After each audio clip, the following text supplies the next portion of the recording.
Bonjour à tous et j'espère que vous allez bien. Bienvenue sur cette nouvelle vidéo où je vais vous parler de mon expérience sur le GR 2024. Et je voulais vraiment commencer par vous remercier de m'avoir suivi et encouragé tout au long de cette journée sur Instagram parce que je voyais pas ça comme un accomplissement personnel. C'est quelque chose que j'avais vraiment envie de faire mais que j'ai programmé à l'improviste, que j'ai pris un peu à la légère, un peu plus comme un test. Mais vous étiez nombreux à m'avoir soutenu et ça me donne vraiment envie de continuer et d'en faire toujours plus, donc vraiment merci. Et je reviendrai après sur mon ressenti, mais d'abord une petite présentation.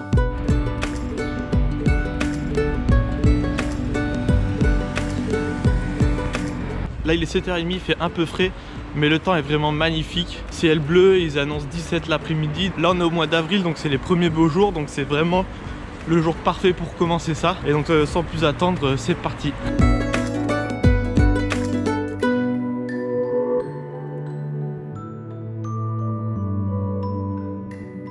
Donc les GR en fait ce sont des chemins de grande randonnée et il y en a vraiment partout en France. Et bien souvent ils font plusieurs centaines de kilomètres et ils sont indiqués par ce petit marquage blanc et rouge que vous avez sûrement déjà vu quelque part, sans pour autant savoir ce que c'était. Et il faut saluer la Fédération Française de Randonnée qui fait un super travail parce qu'en France on a près de 60 000 km de sentiers balisés et donc ce GR 2024 c'est une randonnée qui passe par toutes les portes de Paris pour un total de 50 km. Et c'est vrai que depuis que je suis rentré de mon tour du monde et surtout avec le Covid, je suis toujours tenté par ces micro-aventures pour me faire de nouvelles expériences et aussi me tester. Et quand j'ai découvert ce GR, je me suis dit que c'était le moyen parfait de me tester et d'aussi découvrir Paris d'une autre manière, puisque c'est aussi la ville dans laquelle j'habite depuis 7 ans. Et franchement, j'ai vraiment pas été déçu. Bon ça y est, là je viens déjà de marcher une demi-heure. Point de départ officiel, le Parc des Princes sur le parcours. Là je suis avec mon pote Val et du coup c'est parti pour les 50 km. On va par là. Et je sais pas s'il va m'accompagner tout le long, mais bon on va voir ça et on y va. C'est parti, tchou!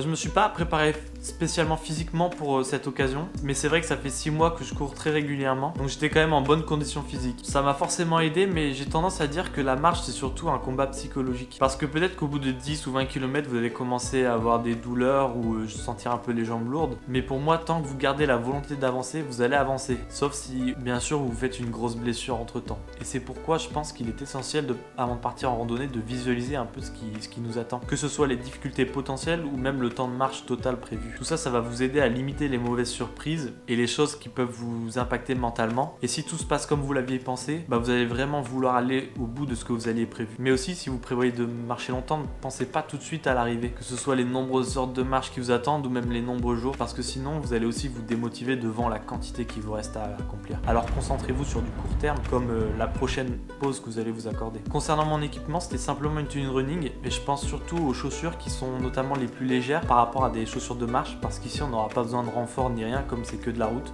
donc autant privilégier ce genre de chaussures. Ensuite j'avais une gourde d'1 litre qu'on pouvait remplir vraiment facilement tout au long du parcours, et bien sûr quelques snacks, mais de toute façon vous allez passer devant beaucoup de supermarchés, donc si vous voulez faire plaisir avec des glaces ou je ne sais quoi, faites-le. Un autre point très important, donc c'est la carte forcément, parce que bien que le GR soit balisé, il est vraiment difficile de le suivre entièrement en ne regardant que les marques, surtout ici en ville où il y a beaucoup d'intersections et il suffit que vous soyez sur le mauvais trottoir et du coup vous ne voyez pas les marques, vous allez les chercher. Donc là-dessus ce que j'ai fait et ce que je vous conseille vraiment, c'est de télécharger l'itinéraire en format .gpx. Je vais vous mettre un lien dans la description en dessous où vous allez pouvoir le télécharger et ensuite ce fichier vous permet de l'ajouter à votre application Google Maps, ce qui fait que vous pourrez visualiser l'itinéraire parfaitement sur votre téléphone tout du long. Et je vous détaille aussi toute la procédure pour importer cette carte dans votre Google Maps, donc allez voir dans la description. Et dernier petit conseil, si vous faites comme ça, c'est d'enlever la sécurité du déverrouillage de votre téléphone parce que vous allez littéralement le déverrouiller toutes les 5 minutes, donc si vous devez taper un mot de passe, vous allez vite en avoir marre. Et du coup, prévoyez aussi un power bank qui va vous permettre de recharger votre téléphone.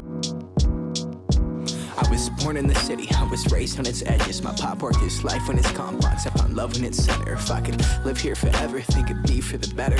I love the weather, even though it's fog 24/7. I love the people, this is city. I met all my best friends, and I wanna thank every brick. I wanna thank every entrance to every building that I step in this city of mine. I owe you most my best moments in life. See, I fell in love for the first time in Golden Gate Park. I saw my first rap show at Great American Hall. I used to beg my homies for a ride across the bridge to goof off and spend the whole damn day doing whatever we want. Keith drove us down to Ice Place while we rolled. Bon app. Franchement le meilleur dans les randos c'est le pique-nique, ça la grosse diff avec les courses à pied. Just by walking through the city, no, I'm a small part of this.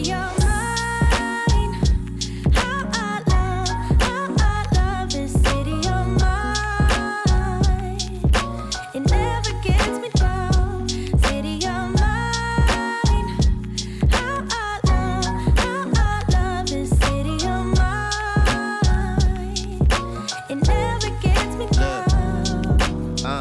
never really had a place to call my own, so I travel and I roam till I find that. But I'm full of adventure, so I wander and I venture, and it's safe to say that really I don't mind that. I book a flight to try to figure where my mind's at. A spot where J'ai vraiment pris beaucoup de plaisir sur cet itinéraire. On passe vraiment par beaucoup de petits parcs de quartier, les petites aires de jeux pour enfants, mais aussi au pied de grands immeubles et aussi dans des petites ruelles discrètes et atypiques qui donnent vraiment l'impression de visiter le vrai Paris. Vraiment pas le Paris des touristes et de ses monuments iconiques. Ici on voit vraiment les petits coins sympas des différents quartiers et les lieux de vie des habitants. Et à Paris, comme dans toutes les grandes villes, je trouve ça vraiment intéressant de voir les différentes influences entre les quartiers récents ou les quartiers historiques, les quartiers chics ou les quartiers populaires, ou même les quartiers d'influence internationale comme le Chinatown de Paris. Et le mieux, c'est tout ça sur la même journée. Mais surtout, ce que j'ai préféré pendant cette journée, c'est de retrouver un peu cette sensation de voyager et d'une certaine façon retrouver un peu le Fred en tour du monde. J'avais mon projet de faire le tour de Paris par ce GR, mais après je me laissais vraiment porter par ma curiosité et mes envies. Et ça se symbolise un peu par ma rencontre avec Janine, une retraitée parisienne avec qui j'ai discuté et marché pendant une bonne heure et qui a changé son itinéraire pour me suivre après que je lui ai proposé. Et franchement, on a tous les deux passé un bon moment, parce que c'est là où sortir s'aérer et faire du sport, c'est essentiel pour tout le monde. Mais bien souvent, dans ces cas-là, avant de sortir, on part pour un temps ou un objectif bien précis. Et moi le premier d'ailleurs. Ce qui fait que finalement on s'autorise très peu à l'improvisation. Et c'est là où j'ai envie de mettre dans le même panier le fait de prendre le métro pour aller travailler, faire son heure de running ou se balader en famille de la même façon que de prendre un bus pour aller voir une merveille du monde. Dans toutes ces choses, le point commun c'est qu'on se déplace mais on ne voyage pas vraiment, même à l'autre bout du monde. Et là, à Paris, en plein confinement, j'ai vraiment eu la sensation de vivre le voyage. Tout simplement en me sortant de ma routine et en allant un peu vers l'inconnu. Et ce qui est complètement le principe de ces fameuses micro-aventures. Et c'est vraiment le message que j'ai envie de porter en fait. C'est de partir et se laisser vraiment porter par sa curiosité et ses envies. Bien sûr, il n'y a rien de mal à prendre des bus pour aller voir les plus beaux endroits du monde. Mais n'oubliez pas le voyage, la rencontre, les imprévus et l'aventure. Et ça, vraiment à votre niveau. Donc regardez pas ce que font les autres, mais dites-vous bien qu'est-ce que moi j'ai envie de faire. Tout ça pour dire que je vais rester dans ma ligne directrice et ne pas être un guide de voyage et vous dire où vous devez aller, quelle partie vous devez faire ou avec qui vous devez le faire. J'ai fait une première partie avec un ami et c'était top parce que pour moi, partager de nouvelles choses avec quelqu'un, c'est vraiment le meilleur moyen de forger une amitié ou une relation quelconque. Mais la partie que j'ai fait seule est aussi intéressante, simplement différente et même incomparable. En tout cas, j'espère vous avoir donné envie de faire ce GR, même si ce n'est qu'une partie, ou si vous le faites en 3 fois, en 4 fois ou en 5 fois, il n'y a vraiment pas de règle. Et si vous le faites, je vous fais confiance pour me taguer sur Instagram et j'essaierai vraiment de vous rejoindre si je suis là. Et croyez-moi, vous allez vraiment vous évader de votre routine au parc en bas de chez vous et ça va vraiment vous faire du bien. En tout cas, j'ai pas voulu le faire trop long, donc n'hésitez pas à poser toutes vos questions en commentaire et j'y répondrai du mieux possible. Et n'oubliez pas de vous abonner pour voir la suite. Et encore une fois, merci de m'avoir soutenu tout au long de cette journée. Et moi, je vous quitte sur la petite question. Et vous attendez quoi ?